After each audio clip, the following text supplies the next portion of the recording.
عالمی سطح پر جو چاند کے حوالے سے انتشار کی صورت ہے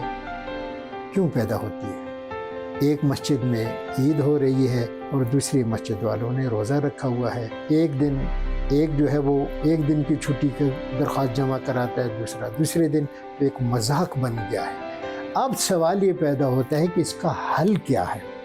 اس کا حل جو ہے الحمدللہ میرے پاس موجود ہے۔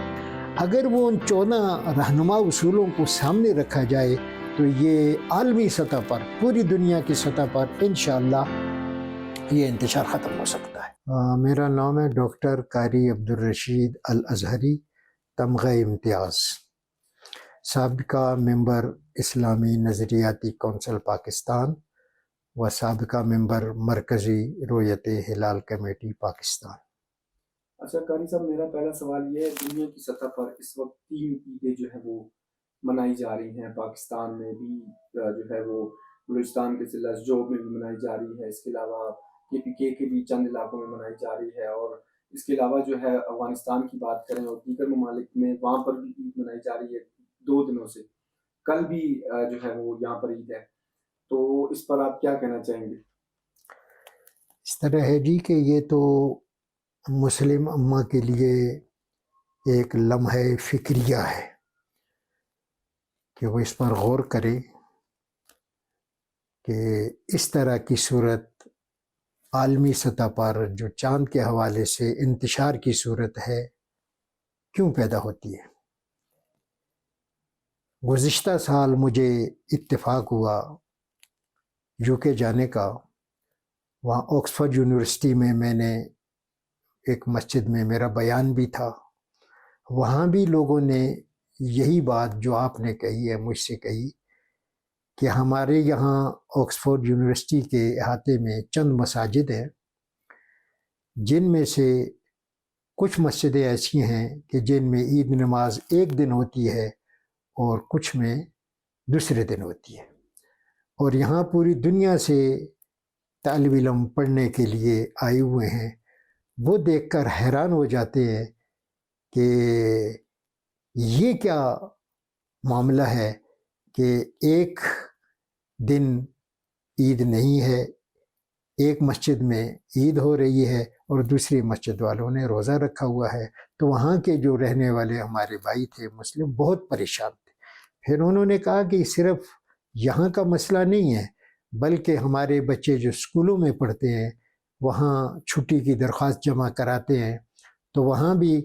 یہ ہوتا ہے کہ ایک بچہ درخواست دے رہا ہے کہ مجھے چھٹی دی جائے، کل میری عید ہے، اور اسی اسکول میں دوسرا بچہ کہتا ہے نہیں جی میری عید پرسوں ہے۔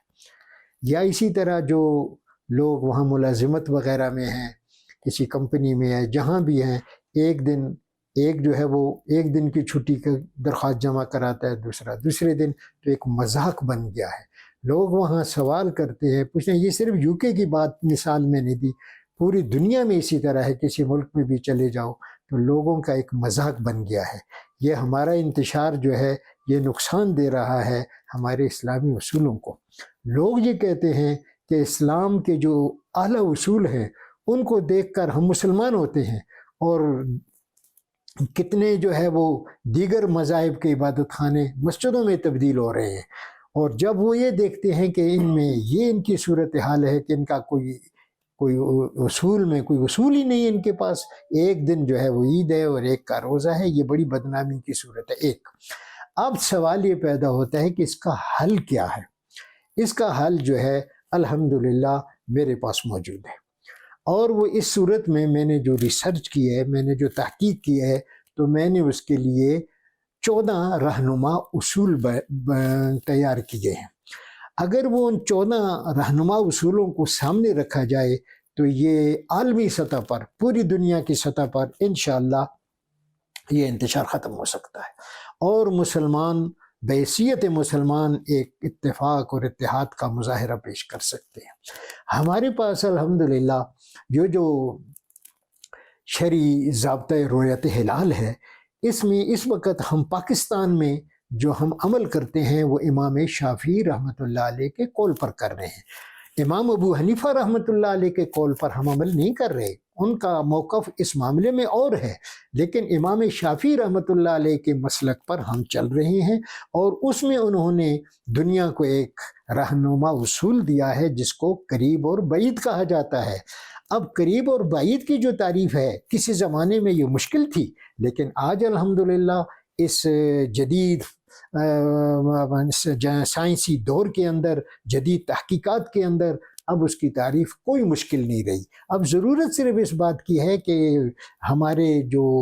اسلامی مفکرین ہیں یا محققین ہیں وہ بیٹھیں، اور بیٹھ کر جو میں نے 14 رہنما اصول تیار کیے ہیں میں ان کو پیش کر رہا ہوں کہ یہ 14 رہنما اصول دیکھو، ان میں اگر کوئی کمی کوتاہی ہے تو بتا دو، اگر وہ متفق ہیں تو اس پر اتفاق کر کے ایک ہمیشہ کے لیے لائے عمل فارمولہ دنیا کو جو ہے وہ، اگر یہ مسئلہ حل ہو جاتا ہے، ہم پاکستان سے اس کو حل کرتے ہیں اور ان رہنما اصولوں کو سامنے رکھ کر، اس سے ہمارے ملک کا نام روشن ہوگا، اور پوری دنیا کو ہم بتائیں گے کہ پوری دنیا کا مسئلہ ہم نے پاکستان میں اور بلوچستان سے بیٹھ کر ہم نے حل کیا ہے۔ اور الحمدللہ یہ ایک اچھی خبر بھی ہے کہ گزشتہ سال میری اسلام آباد میں وفاقی وزیر مذہبی امور سردار محمد یوسف صاحب سے جب ملاقات ہوئی تو انہوں نے اس میری بات کو سراہا۔ انہوں نے کہا کہ آپ ٹائم دیں مجھے، اور ہم جید علماء کرام کو مدعو کریں گے، آپ ان کے روح رواں ہیں، آپ ان کے سامنے یہ جو اتفاق کی صورت میں عالمی سطح پہ پوری دنیا کے مسلمانوں کے لیے کہ یہ مسئلہ حل ہو جائے، آپ نے جو رہنما اصول دی ان کو پیش کریں۔ میں نے کہا بالکل انشاءاللہ میں پیش کروں گا۔ بیچ میں ملک سے باہر چلا گیا تو جس کی وجہ سے یہ کام رک گیا۔ اب الحمدللہ عید کے بعد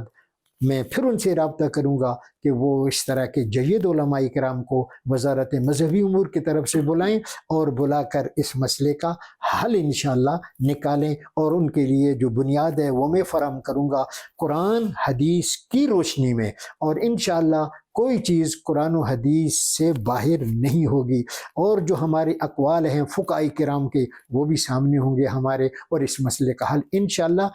ہم نکالیں گے، اور پاکستان کا نام اس میں پوری دنیا میں انشاءاللہ روشن ہوگا کہ کوئی بھی ملک دنیا کا یہ کام نہیں کر سکا، یہ انتشار رویت ہلال کے حوالے سے ختم نہیں کر سکا، اور پاکستان نے ختم کیا ہے۔ انشاءاللہ میرے پاس وہ مواد موجود ہے۔ تو ابھی آپ بتائیں گے یا بعد میں جب وہ آپ سے پوچھا جائے گا آپ ان کو بتائیں گے مذہبی امور جو ہے وفاقی؟ چونکہ وہ جو میں نے رہنما اصول تیار کیے ہیں وہ قرآن حدیث اقوال فقہا، اور ایک ہماری ایک اصطلاح ہے جو شریف کو کہتے ہیں عرف، ان ساری چیزوں کو سامنے رکھ کر میں نے، اور پھر اس سے ہٹ کر ایسے بھی مسائل ہمارے ہاں موجود ہیں کہ جن کو ہم کہتے ہیں غیر منصوص فی مسائل۔ جو غیر منصوص فی مسائل ہوتے ہیں، جدید مسائل ہوتے ہیں، قرآن و حدیث کی روشنی میں ان پر بات کی جاتی ہے، اس کو ہم اجتہاد بھی کہہ سکتے ہیں کہ اس پر غور کریں، فکر کریں، اور قرآن و حدیث کی روشنی میں اس کا حل نکالیں۔ تو وہ چونکہ عام لوگوں کا معاملہ نہیں ہے، اس کے لیے ایک کمیٹی کی ضرورت ہے، اور کمیٹی بھی ان لوگوں کی ہو جو محققین ہیں، جو اس فن کے ماہر ہیں، تو میں ان سے بات کر کے ان کو پیش کروں گا انشاءاللہ یہ اپنا یہ رہنما اصول جو ہیں اور یہ اپنی تحقیق۔ عالمی سطح پر مذہبی تنظیم ہے جسے OIC کہا جاتا ہے، جو تمام مسلم ممالک کی مشترکہ تنظیم ہے، وہ اس حوالے سے کیا کردار ادا کر رہی؟ کیونکہ جو دیگر مذہبی جماعتیں ہیں وہ جو دیگر جو مذاہب ہیں وہ ہم پر طنز کر رہے ہیں یا کریں گے آگے چل کر کہ چاہے عیسائی کا ہو مذہب ہو یا کوئی اور بھی، تو وہ یہ کہہ سکتے ہیں کہ ہمارے مذہب میں ایک عید منائی جاتی ہے، مسلمانوں کی وہ اصول کہاں گئے؟ وہ جو ایک عید منایا کرتے تھے آج وہ جو ہے 3 4 عیدیں مناتے ہیں۔ تو اس حوالے سے کیا کہیں؟ اس حوالے سے تو یہی پریشانی میں ذکر کر رہا ہوں کہ یہ ہمارے لیے بدنما داغ ہے، ہمارے کے اوپر اعتراض ہے، اور ہمارے جو مسلمان بیرونی دنیا میں رہ رہے ہیں وہ پریشان ہیں، اور بالکل یہ دیگر مذاہب کا جائز اعتراض ہے ہم پر کہ ہمارے ہاں ایک عید ہوتی ہے اور تمہارے ہاں 3 عیدیں ہو رہی ہیں، اور ہم تو جواب دے سکتے ہیں، ہمارے پاس تو ہے مواد، لیکن وہ عام مسلمان تو جواب نہیں دے سکتا، جس کی وجہ سے جو اسلام کی ترویج ہے، لوگ اسلام میں داخل ہو رہے ہیں، ان کو شکوک و شبہات میں وہ پڑ جاتے ہیں۔ تو اس میں یہ تو دیگر مذاہب کے حوالے سے ہم پر اعتراض ہے، اس کو دور کرنا ہمارا فرض بنتا ہے۔ اسی لیے تو میں میدان میں آیا ہوں، چونکہ میرا تجربہ بھی ہے، میں اسلامی نظریاتی کونسل میں بھی رہا ہوں، وہاں بھی میں نے قانون سازیاں کی ہیں، مرکزی رؤیت اعلان میں بڑا عرصہ دراز رہا ہوں۔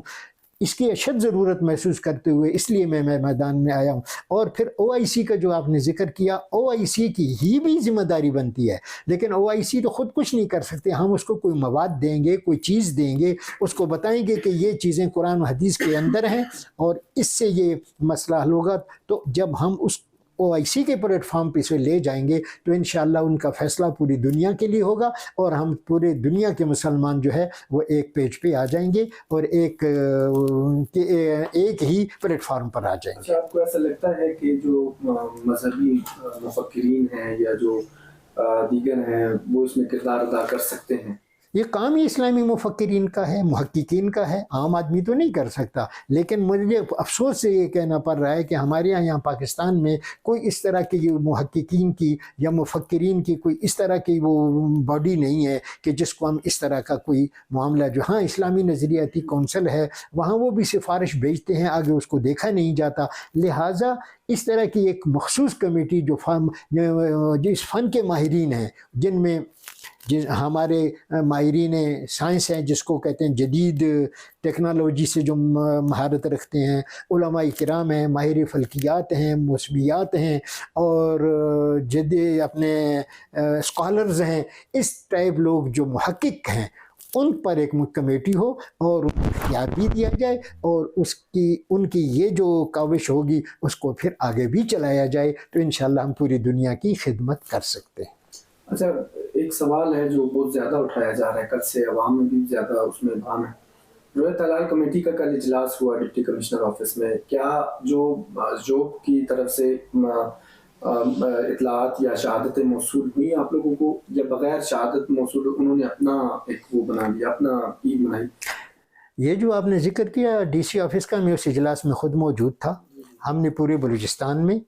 سب سے رابطے کیے، لیکن یہ بات ضرور یاد رکھنی چاہیے کہ چاند کا سسٹم جو اللہ نے رکھا ہے، سورج کا اور چاند کا، الشمس والقمر بحسبان،